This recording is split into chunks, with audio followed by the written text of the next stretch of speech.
Hello and welcome to another episode of Wags and Wellness. I'm your host, Rachel Down, and joining me today is the most beautiful and amazing Helena at Poochie Park. So, Helena, it's so lovely to have you on. Thank you for giving up your time for us today. No, you're very welcome. Thank you for asking. So, Helena, we've worked with each other for quite some time now. I think our businesses actually have been going a very similar time, about 8 years now. So, kudos Yeah. to us for getting to this stage. It's a miracle. Especially in this, yeah, it is, especially in this industry, right? Yeah. So, Helena, I just thought it would be so amazing to get you on because we have got this long-standing relationship, and I just wanted to have you on so that you could share with everybody about what you do at Poochie Park. And Helena, I know you're so passionate about the pet space, the dog space, and you've invested so much in your own personal development and learning and teaching others and getting the truth out there. I think that's what's so important in this industry, is that we're bundled with so much information. Customers are given so much information out there, different products, different types of feeding, and as we know that a lot of dogs are unfortunately unwell. So yeah, it would be amazing if you could just share us a bit about what you do, certainly at Poochie Park, and yeah, leave it over to you.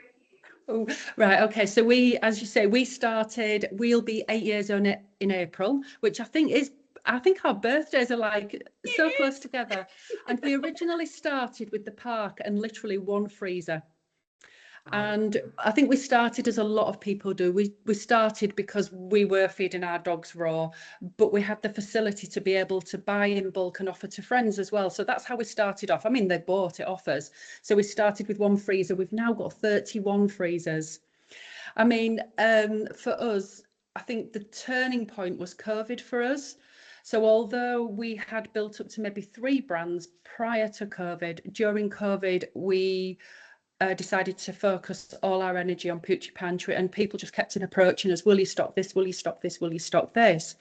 And unlike a lot of other shops, we actually started with high-end brands. So our first brand was actually Paleo Ridge. Nice. And we've worked with Paleo Ridge for the same length of time as we've been open. And then we added another 2 brands in, which again were not cheap brands. We only added budget brands in probably in the last couple of years. So we already had a well-established market and with nice trusted brands, but then the cost of living started biting, and after COVID, people did have to save some pennies. So we did actually look, and we got some cheaper brands in, but people still were buying the premium brands, but mixing in some lower to bring the basket cost down, but still they knew they were getting some good quality food within that basket. So that's where we kind of diversified that way. And then at the same time, I felt like really I should have the knowledge behind what I was saying, because I'd picked up a lot as I'd gone through. I'd spent a lot of time talking to Sharon, who owned Paleo Ridge, and she kind of set me on the way for my raw feeding journey. And of course, there's so many groups out there and you join lots of groups. But I then felt like all the people that were coming in, all the dogs had issues. And raw food is not going to fix these issues. It's not, you can't just change the diet and expect a miracle, because it's not going to work like that. You will see some benefit from changing from a highly processed diet to a fresh diet, but some dogs are so poorly by that point, even raw doesn't agree with them. So then I thought, well, I better do a canine nutrition course, because then I've got much broader knowledge to be able to help these people, because so many different factors affect the dog. So when they were coming in, my list of questions is not just what you feed, it's what do you feed, what treats, what do you wash your dogs, do you have plugins at home? Plugins are horrendous things. Do you vape at home? Because the same chemicals, it's all chemicals. So all of these questions then build up. Is your dog neutered or not? I know that's very, very hot topic and very topical.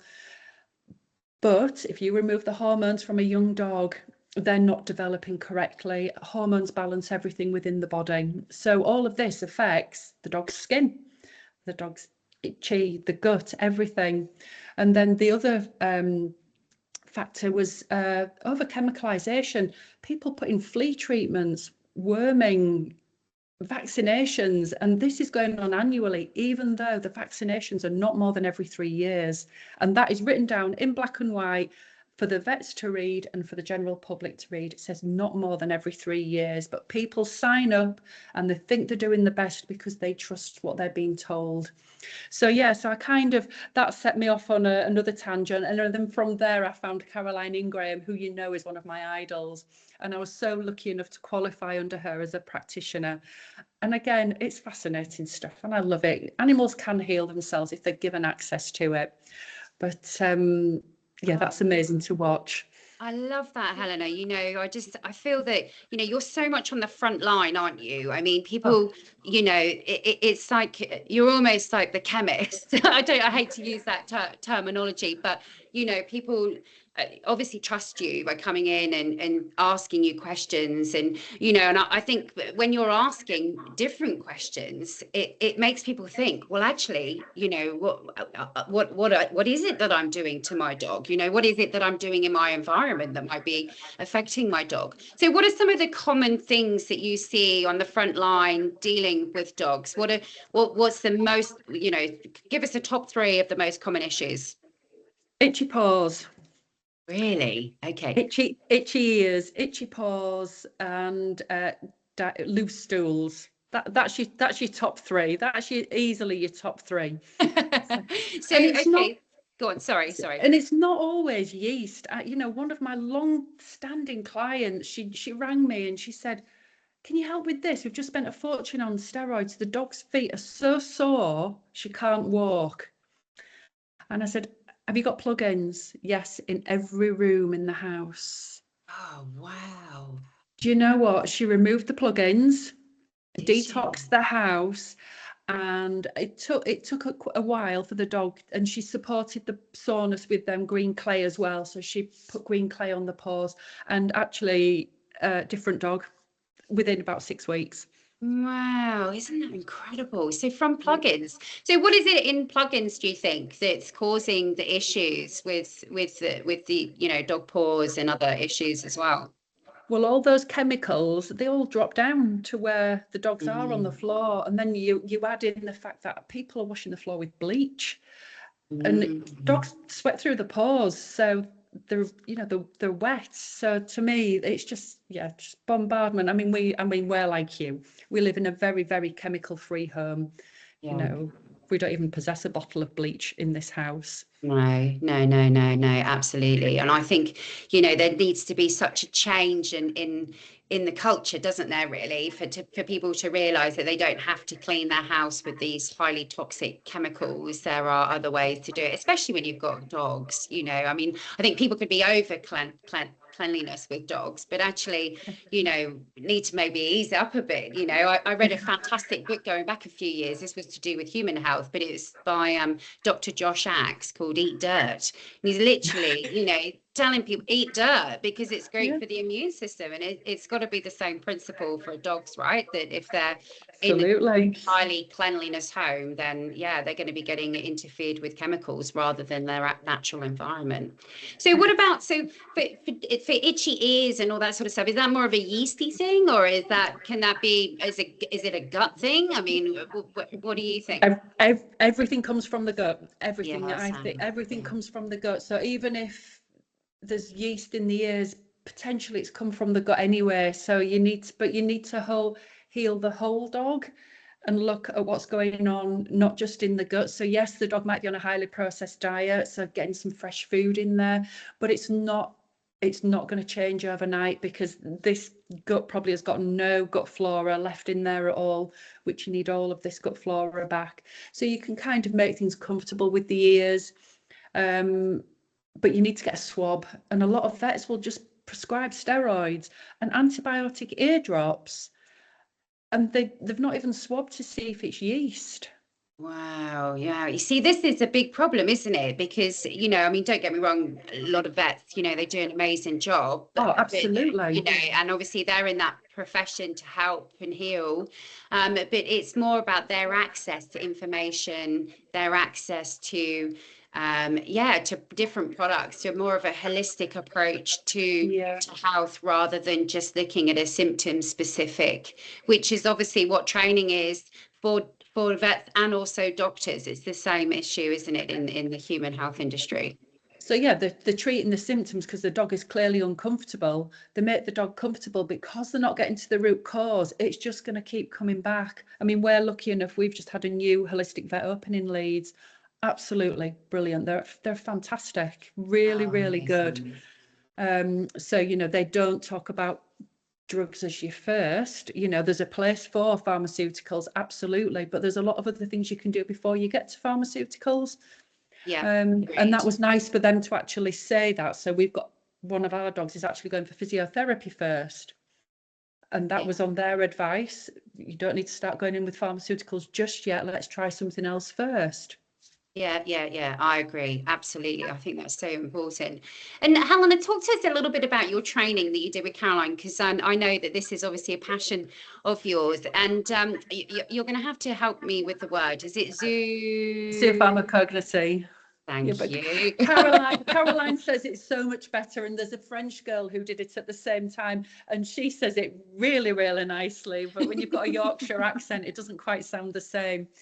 So I first came across Caroline while I was doing my nutrition qualification, and she just popped up on an interview, and she was saying about animals self-selecting to heal themselves. Now, when we rescued Autumn, she was very thin, very malnourished, and she ate dandelions.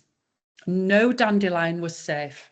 It was literally in the dog park. She would run around literally eating every dandelion. And it never occurred to me then what she was doing. I just thought she was a bit crazy. And the next year, once she had put weight on, her gut had settled down. Do you know she never ate them again? Wow. So Just talk to me about that then. So that's something in the dandelions that yeah. the dog is knowing that it needs. Yeah, so that's basically what zoocognosy means. It means knowing what they need, knowing the pharmaceutical that they need. So you can eat the whole of a dandelion, the root, the flowers, and the leaves. And she just literally ate the flowers. Did she really? Isn't that Mhm. incredible? Yeah. Amazing. And what sort of other things would dogs, go to in the wild to basically help maybe digestion or I mean, we often hear about dogs eating grass. Is there anything in that? So eating grass it can be one of three things. It can be for nutrition, it can be to make themselves purge, or they just might like the grass. You find a lot of dogs will eat the nice new shoots of grass. But the thing with applied zoopharmacognosy is because we're not trying to, because our dogs are not wild, so we have to offer different nutrients and essential oils for them to pick within captivity. It's very different because in the wild they would go and find Sure. the fresh plant, whereas we have to bring the actual oils to them so they can work with the oils that way, if that makes sense. Yeah, it does. It does. So in sort of an environment where you would be at home, would you lay out different food for them and see which ones they go to? Like how can people learn more about this and practice it at home? So if they're practicing at home, personally, I would definitely be buying one of Caroline's books. But at the Okay. moment, she's rewritten them and they're not available because it's not just something. So if I tell somebody to maybe offer spirulina if their dog's quite itchy, I tell them what to do and what to look for. But the problem is that if it's added to the food, they're not self-selecting and they can't dose themselves because a lot of people just add to the food. Well, it's not the same. The dog needs to be able to self-dose what they need because they know what they need. Oh, So normally if I go to somebody's house, I will lay out a few different nutrients and they will pick. And then that kind of points us in a little bit of a direction. And then we'll start building upon offering some certain oils and then we'll see where they go from there. But it's not a case of, you're definitely not adding it to food and it needs to be quite controlled to see what they're going for. But yeah, so I don't tell people to do it on their own. I think they need to work with a practitioner first. Okay, I like that, Helena. So is that what you do? You go to people's homes and you Yeah. help with them with their dogs. So tell me what that looks like for you. I'm so fascinated by this. Oh, it's really good. So it's occasionally you'll get a dog that just will not play ball. And you just think, oh no. I had once a Black Labrador, and this dog was so scared of noises. Literally, she was living literally a nervous wreck all the time. The first time I went, she was bouncing off the walls. I thought, oh no, I'm not going to be able to do anything. This is horrendous. So I went back again, and we went into a different room in the house, one where she wasn't looking out of large windows at the front of the house to see what was going on. We went to the back of the house where it was much quieter, and she picked some oils and worked with them and went to sleep. Now, on bonfire night, which is what we were building up to, Mum sent me an image, and she had, by then she'd narrowed it down to her favourite oil, and she was working with that oil, and she was asleep on bonfire night. Wow, that's amazing, Helena. So this isn't just about diet, it's about a lifestyle for the dogs as well, helping, helping to calm them, because I mean, look, dogs are anxious a lot these days. I mean, I'm anxious myself, in this crazy world that we live in. Everything is so fast, there's so much stimulation, and that we're humans, we have big brains, and if we can't cope, then how about our little dogs? But you do know that the dog is your mirror as well. So basically, if you are somebody who lives on their nerves and you have a dog, you will find that the dog is probably very anxious as well, because it literally mirror image of the owners as well. Wow, that is I fascinating. can't remember who it was. I went to, I think it was at the expo a couple of years ago, and the speaker, and I can't for the life of me remember his name, was showing the, what's the word I'm looking for? Oh, crikey, I can't think of the word, where there was a boy and an animal, and their anxiety and everything went parallel. They were literally, no, it's not symbiotic. What's the word? Anyway, it was running aside. And when they were separated and they both became anxious, it was both of them became anxious. They were just literally so in touch with in tune with each other's feelings, that they were literally, you could see it on the chart. It was really fascinating. Wow, that is so cool. I mean, we learn so much now, I think, about our environment and our family. I was speaking to Carol Hughes at Biome for Pets. We were talking about the immune system and how we can share our immunity with our family, and even our dogs, they mimic, or they have a similar immune system. We all share sort of, yeah, the same. So I do find it really, really incredible in that sense. So this is really fascinating. So you would go to a place, and so somebody would ring you, and they might say, "Oh, my dog, has got some health conditions and they're anxious." So you wouldn't be looking at their food. You'd be looking at their whole self, all the different things that you can help support them from. So you mentioned oils there. So talk to me a bit about oils, because I've not heard too much using, essential oils in dog health. Obviously, we use it in human health. So talk to Yeah. me about it for dogs health. So it's very similar. So you have different pathways.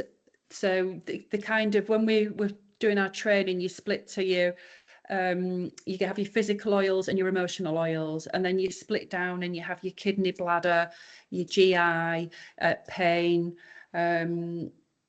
Is that all of them? Yes, I think it is. And the dog will kind of select, because even if a dog is anxious, it's not always, it could be anxious because it's in pain. You hold fear in your kidneys. So it could pick one of any oils. So you kind of need to let the dog kind of guide you in a way. So you start off with a few key oils, and you kind of, when I work with the owners, it's showing them what to look for. So when a dog, you're not forcing this oil, the dog has to be free to move away. It needs to be ventilated room. But when you offer the oil, the dog will either interact with it or it will move away. And interaction can come in the form of deep breathing, soft blinking eyes. It can be the cheeks can puff out. It's really fascinating to watch. I mean, some dogs want it applied topically, but then you've got to know your dog and you've got to know what the dog's doing, because some dogs will kind of time themselves around to go, well, actually, I want some of that here. But that's why because oils can be dangerous if they're not used correctly. That's why you should work with somebody who knows what they're doing. Yeah. Yeah. And do you ever have situations, Helena, where you'll encourage the owner to do the same?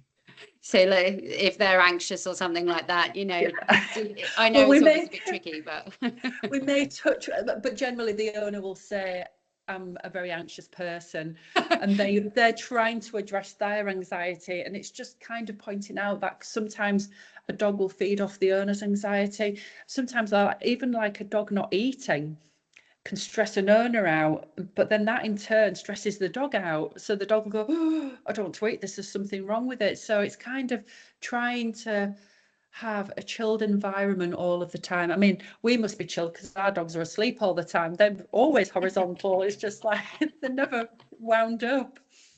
So, but yeah. Yeah, it is absolutely fascinating. So with that, you would also encourage, you know, sort of help in a dietary situation as Yeah, well. So it's not just about the oils and helping them in that no, situation. It's also about what they can eat. And yeah. yeah, I and mean, some people will say, oh, I don't want to do fresh food. Well, that's fine. Just maybe adding a little bit of fresh to the bowl just to counteract the ultra processed food that they're eating, you know, adding some oily fish, adding some eggs, adding a little bit of vegetable in there, all that's going to enhance and at least give the gut flora something to feed on, because kibble's not going to feed any gut flora. No, absolutely. And we learned that actually in our biome broth study for dogs, you know, when we took the data down from different dogs and their diets, and we saw better results in the dogs that were raw fed and cooked fed as well. Yeah, So yeah, so you know, I definitely think that natural is the way for sure. You know, we you know, as humans, we've got to have you must have, you know, a lower processed diet, because look at how sick the nation is, you know, and it's almost mimicked, isn't it, in the dogs? It's like what you were talking about, you know, our dogs are the same as the humans, and we're yeah. seeing it exactly the same, all the issues. So what's next for you, Helena? Have you got your eyes on any other training? Is there any other passions that you're interested in? No, I'm not at the moment. I think I've reached overload at the moment with I mean, I always do continuous development. So we do the expo. I've just been to the Raw Feeding Veterinary Conference in Mallorca. Oh wow! Oh, Uh, did you? How was so that? it was really good. Some really good speakers. So I'm always still out there and going and listening to these people speak, because I'm still very passionate about it, but I just don't have the brain capacity to study myself at the moment, because there's only two of us in the business now. So we do everything. And then we've obviously got Libby, who helps us do the social media. But day to day, there's just myself and Anthony. So I don't have time to do anything else. But going to these conferences is very important to me, just to see what else is out there, what people are talking about. So that to me is how I keep learning. Yeah, I love it. I love it. And for Poochie Park, what's your plans for Poochie Park? Because you've got a beautiful range of products now, and where are you shipping? Are you shipping just locally to your area, or are you doing national shipping? No, yeah, we do national. So we do Scottish Highlands and Belfast as well, but they're a slightly longer service. But we do the whole of the UK. Yeah. Wow, that's amazing. And I know that you've always been interested in the unique products on your in your Poochie Park. We're very we're very picky about what we have in. People go, do you sell this? And I'll go, let me have a look at the ingredients. No, we don't sell that. So I think I always say to people, turn the packet over, because what it says on the front is not the same as what's actually in it. Because people just I feed treats, these are 100% chicken. I say, oh, well, not necessarily. It just means the meat product might be 100%, but it will be bulked up with other fillers. And sure enough, if you turn it over, there's only 30% chicken in there, but that is the only meat in there. And it's really hard for people to understand that they can advertise this like this. It's like humans. Oh, this is really good for you. You know, they'll tell you, but actually when you read the ingredients, it's just a bunch of chemicals put together to make it look like food. Yeah, I absolutely 100% agree with that. And unfortunately, I can't remember who it was that I was talking to this about on another podcast. But anyway, it was the same situation. You know, we were talking about the labeling and almost the false advertising. You know, It these is. companies are saying that their products. We have this in the bone broth space. You know, where companies say, "Oh, our bone broth is 100% natural." Well, are you sure about that? You know, Yeah, how I are you know. making it? How's it processed? You know, what other ingredients are being used to make the bone broth in this way? You know, we have a battle, particularly in the dried space for bone broth. You know, we have these bone broth powders. Even some of the companies claim that they're dehydrated, but they're not. They're using these terms incorrectly. And actually, what's happening is these products are hydrolyzed. You know, the bone broths are made with chemicals. You know, a lot of them spray dry and atomize these products, and you know, and it doesn't necessarily mean, you know, that they might make the bone broth okay, but then what's the process afterwards to preserve it? You know, and as you know, Helena, we just dehydrate. We literally just put I've our been, broth. Yes, I know I've, you have, love. I've been to your Check this place. out. But yeah, and that's how, and I think that's, to be fair, yours is the only bone broth I eat, drink, or use. Oh, Just thank you. mainly because I've seen how it's made, and I've seen what you do and how you make it. Yeah. And I think because I actually don't eat myself, I don't eat anything unless I've made it. So Wow, we really? Good we for make you. everything from scratch. We buy the single ingredient and we make everything from scratch. But I don't make my own bone broth because I know how you make yours. So I'm happy to drink your bone broth. And I always say to people, because people will say, what do you know, which one do you recommend? I go, well, this is the one I use. And I'll Yeah, always say, because it is the one I use, we drink it every morning. Every yeah. single morning, we all have bone broth. Oh, even the So dogs. with the dogs, Oh, it's a family oh. event.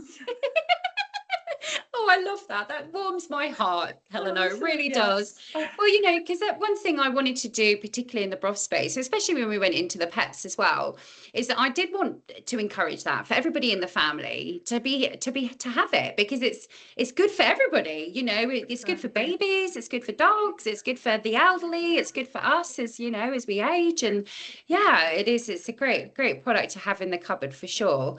And yeah, so I just, you know, and I can't remember, I was going to ask, we sort of got a bit sidetracked there, but I was going to ask you something with regards to, oh yeah, I had a great question. Go What on. is the most unusual product that you have in your pantry? Not your kitchen pantry, at Poochie Pantry. At Poochie Park.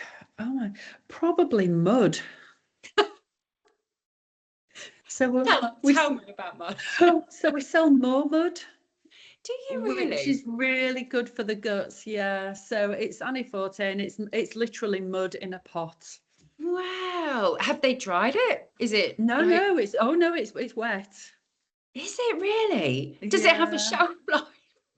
It it does, but that's because everything has to Has have a to have a shelf shelf life, life. as you know, and that's another bugbear. But we won't go that way. But yeah, so it's just a pot of mud. Yeah, but it's really, really. So I give it to Autumn when she's not very well, and she will actually. I don't put it in her food. I put it on the side, and she chooses to eat it. Wow, really? Yeah, That so is fascinating. I don't add anything to the dog's food. So the dogs get meat, eggs, oily fish, and broth. That is the only thing that goes in their bowl. Everything else they get offered at the side. So Wow. spirulina. I Yeah. do add pumpkin seeds every now and again, but if I'm adding it, they get to choose like the Momod. Luna would look at it and go, "Ooh, no," whereas Autumn would Wow. wolf it down. So which more is it from? I think it's somewhere in Germany. Is I it? would So it's have to not look. local. Yeah, Yeah, yeah, yeah, yeah. yeah, Okay. That is fascinating. And I'll have to ask Carol about this because she's all into plant biology and yeah, microbes, obviously. And that was what she was doing before she did all the gut stuff. yeah. So yeah, I'll have to ask her what's different about it. And could anybody? I mean, what's the difference between mud and the more mud or mud, Well, I think say, at it's the from. Dartmoor? I do believe, I don't know where it's from. It's from Germany because it's a German company. So it's Annie Forte's Moment. Course. So Yeah, yeah, that's fair enough. why. So, but I've Um, never seen anybody else do it. I've never seen mud from anybody else. Wow, that is fascinating, isn't it? That is Yeah. incredible. Yeah, well, good. If it works for dogs and it helps with their gut flora, then it's got to be a win-win, right? Because I Yeah. mean, you could imagine that, all the different microbes and bacteria that it would have in it, that would have to be beneficial for the gut. Yeah. Yeah, yeah. Yeah. And then add in sauerkraut. That's another good one. So do you give that to the dogs? Yeah, because I Do make you my make your own, so I own? know. Yeah, I make my own, so I know what's in it. Yes, so they do get that added. Yeah. Do you have that? Yes. Yeah, I know. I I'm not a like the, big fan of sauerkraut. the red. I only like the red cabbage one. Maybe that's where I've gone wrong. I've only had the Yeah. green cabbage No, sauerkraut. it's I got into making it back in when I was doing all my fermented stuff early on in the business, when I was doing kefir water and obviously the ginger beer and all that. Did you ever have some of our ginger beer? yes. Oh, that was awesome, that stuff. I've got to get It back was into good. making that. Yeah, yeah, That that was is good. wild. That was Yeah, good. but yeah, I tried out the sauerkraut. I did kimchi as well, and Yeah. and there was something else, yeah, in the fermented space. But oh, I tried milk kefir. Have you ever tried making with milk kefir? No, I do. I have. It's not for me. I prefer just the No. kefir water. Yeah, same. Yeah, it's a bit fizzy, the milk kefir. I don't think I can stomach it. No. I know some people swear by it though, but I do think, particularly, this is why I stuck with the water kefir, because it's a water-based product. It's not a dairy-based product, which is obviously what Yeah. milk kefir is, and goat's kefir is just disgusting. I do, I don't. I mean, I do eat a lot of goat, but I always think that everything smells of goat, Yes, it and does. it's an interesting smell. But we eat a lot of goat meat ourselves. But Yeah, the actual anything goat product smells of goat. yeah. I don't mind the goat meat. That's not too bad. That's not too bad. We do a good goat broth as well. Yeah, that's Oh, not for me. I've tried it. No, that was not for me. we had a lady over I think she was Norwegian, and she had the goat broth, and she did this reel of her trying our goat broth, and yeah, actually she wasn't too bad with it. I was like so glad she didn't spit it out on the camera or something, but she was like, oh well, if my dogs are going to have this, then I'm going to Yeah, try it to make sure yeah. it's okay, and yeah, she did. No, it was not for me. I mean, the dogs do get it because I know it's good stuff, but just not for me personally. Yeah. Very good, very good. Oh, amazing, Helena. So for Poochie, it's just literally, or keep going with what you're doing. Are you It's planning on bringing in any new brands or? potentially next year. We've had a couple of little brands this year, but no, for the minute, kind of. We're now going to get into the habit of where we're going to actually close for holidays. So this is our next big thing because as a self-employed, running your business, you don't get a break. So now we are literally making ourselves close the business. There's plenty of notice for everybody, and just close and take a break here and there. I mean, we're not planning on going abroad a week, a month, every year, that would be nice, but no, it's nothing that extreme. But we do need to have a break for our own sanity. Yeah, absolutely hear you. I mean, it's so hard when you're running your business, and it's harder now because there's so much more pressure on us as businesses to keep going. The cost of everything just keeps going up, and unfortunately, you've just got to, yeah, staff are expensive as well. God bless them, but they are Yeah. expensive. So especially when you're a small team like you guys are. But you do an amazing job, Thank and you. I definitely feel you should have won an award the other week. Okay, I Well, do, yeah, because I know how hard you and Anthony work in the space, and obviously you're very passionate about what you do, and we can all see that, Helena, in your work. well, we were chuffed to be finalists, and we were finalists in 2 categories. So we were really, really pleased with that. So I'm Yeah, not going well, to come. absolutely. Yeah. I mean, look, it's remarkable to even get to that stage, isn't it? Yeah. Especially with the competition, particularly out there with all the different brands. But yeah, cool. And just tell us before we close off, tell us a little bit about your dogs. So what you've got 2 dogs? Autumn, who is a Malinois Husky cross. Oh, lovely. Totally bonkers. She's 5. And then we've got Luna, who we found by the side of the road. And it turns out, because we had her DNA done, she's a Bichon Maltese cross, a bit of a designer dog. Oh, But wow. we've had her, let me think, 2015. We've had her 10 years now, so we don't know how old she is, but she is definitely slowing down a little bit. She's got a little bit clicky here and there, so it's her that needs a physio now. So that's Oh, next for her. But yeah, other than that, they're both full of beans all the time. oh, that's so lovely. And both raw fed, Helena? Yeah. Yeah. So when Yeah. we rescued Autumn, she was only weighed 8 kilos and she should have been about 20 odd kilos. And they couldn't keep food in her. So she'd had every blood test under the sun. It was just literally coming out both ends. We put her on raw, and actually for her, it was an overnight switch. She started keeping food in. So we had to feed her small amounts, little and often, because obviously she wasn't used to eating and keeping a meal in. But she soon put weight on. And we occasionally have issues where she's foraged something in the dog park that somebody's very kindly left us, and then she will have an upset tummy again, but nothing like she used to be.